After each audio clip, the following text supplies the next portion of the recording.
And after the war, we had another war, which is called the Cold War. And defense spending kept going. Defense spending in some areas, of course, not everything got, these shipyards were shut down and not used anymore. It was also a car plant somewhere there. So what happened, in fact, this is great data. I have it from a gentleman named Steve Blank. I highly recommend you look up his work. He's done a great history of what he calls Microwave Valley, which is the story of of Silicon Valley between sort of the orchard era and the Silicon era, because it didn't go suddenly overnight from orchards to semiconductors, but there was something called the microwave era. And the microwave era was entirely funded by government money. And so from 1953, the top line here is overall defense spending. This is defense spending for the California, and this is defense spending of the Silicon Valley. So you can see in the very beginning, in 1953, which actually is the beginning of the Cold War, but still about 7-8 years after the World War ended, California was not getting a large part of the action. California was getting, still was an East Coast establishment that was controlling the purse strings. And we see defense spending grow into the 1950s, right? There's no war, but there's a Cold War. And then the interesting thing that happened that was invented in that time is venture capital. And that came out of, again, Steve Blank has a great 133 slides on the subject, highly recommend it.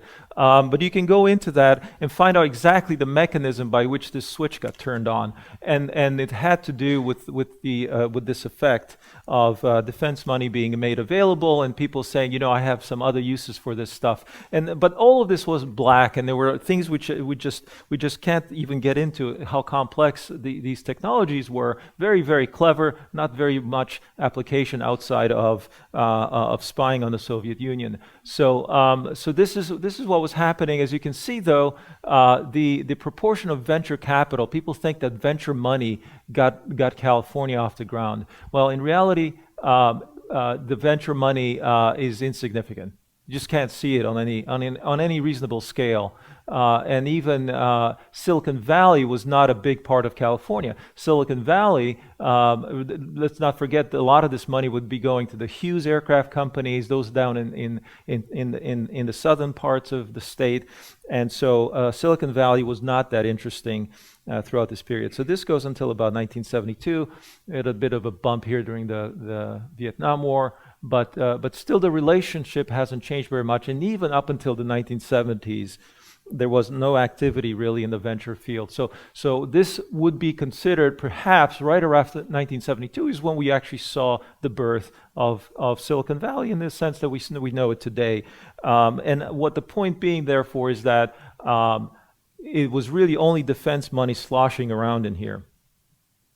And one example of that is this is the Stanford dish. It was built 1966. It was built as a tool for astronomers, radio astronomers, to listen in to signals from this cosmos.